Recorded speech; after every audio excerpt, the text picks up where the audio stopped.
اور حوریں ایسی کہ بڑی بڑی آنکھوں والی حوریں ہوں گی، وَقَوَاعِبَ أَتْرَابًا، سینہ ابھرا ہوا ہوگا، ہم عمر ہوں گی، تمہارے سے بڑھ کر بڈھی نہیں ہوں گی، آپ کی ہم عمر ہوں گی، خوبصورت ہوں گی، سینہ ابھرا ہوا ہوگا، ایک نگاہ پڑے گی دیکھنے میں وہ مزہ آئے گا کہ برس گزر جائیں گے مگر آپ کی نگاہ ان کے چہرے سے نہیں ہٹے گی، آپ کا چہرہ ان کے چہرے میں نظر آئے گا، ان کے گالوں میں آپ کا چہرہ نظر آئے گا، ان کے آنکھوں میں آپ کا چہرہ نظر آئے گا، ایسی خوبصورت۔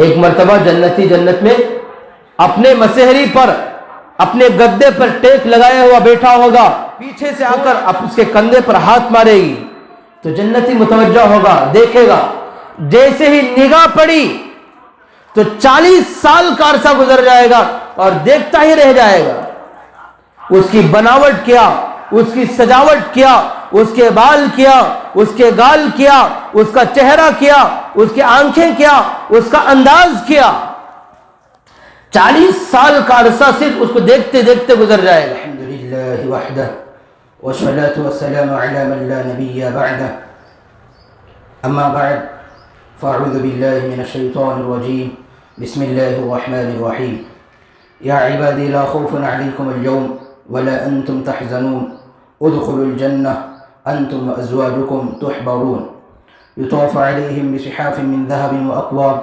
وفيها ما تشتهيه الأنفس وتلذ الأعين وأنتم فيها خالدون وتلك الجنة التي أورثتموها بما كنتم تعملون صدق الله العظيم۔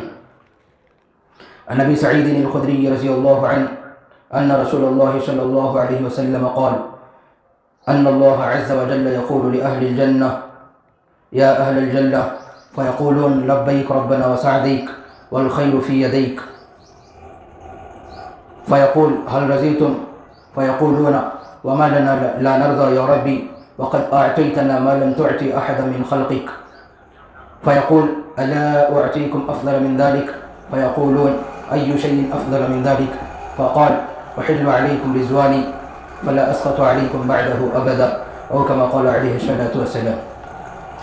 رب اشرح لي صدري ويسر لي أمري، رب اشرح لي صدري ويسر لي أمري، رب اشرح لي صدري ويسر لي أمري۔ اللهم صل على سيدنا محمد وعلى آل محمد كما صليت على إبراهيم وعلى آل إبراهيم إنك حميد مجيد۔ اللهم بارك على محمد وعلى آل محمد كما باركت على إبراهيم وعلى آل إبراهيم إنك حميد مجيد۔ اللهم صل على سيدنا محمد في أول كلامنا، اللهم صل على سيدنا محمد في أوسط كلامنا، اللهم صل على سيدنا محمد في آخر كلامنا۔ قابل قدر معزز و مکرم مسجد میں تشریف فرما احباب، ہم سب کو معلوم ہے کہ دنیا کے اندر بہت سارے لوگ ہیں جو خوشحال ہیں، وسعت والے ہیں، ثروت والے ہیں، اللہ کی نعمتوں میں عیش و آرام کی زندگی گزار رہے ہیں۔ بعض وہ لوگ ہیں جو تنگدستی میں، بیماری میں، فقر و فاقے میں، حالات میں مبتلا ہے۔ یہ دنیا ہے، دنیا امتحان کی جگہ ہے، امتحان کا گھر ہے۔ یہاں پر کسی پر وسعت ہے تو کسی پر تنگی ہے، کسی کو صحت ہے تو کسی کو بیماری ہے، کسی کو آرام ہے تو کسی پر حالات ہیں۔ دنیا کے اندر اگر کسی پر مالداری، وسعت، فراخی، اللہ کی طرف سے نعمتیں، بہت ساری چیزیں اگر عطا ہیں، صحت اسے ملی ہے، تو یہ ساری نعمتیں اس بات کی دلیل نہیں ہے کہ اللہ اسے راضی ہے، اس بات کی علامت نہیں ہے کہ اللہ اسے راضی ہے۔ اگر کسی پر تنگدستی ہے، فقر و فاقہ ہے، بیماری ہے، مصیبتیں اس پر ہیں، مسائل اس پر عارض ہیں، تو یہ اس بات کی علامت اور نشانی نہیں ہے کہ اللہ اس سے ناراض ہے۔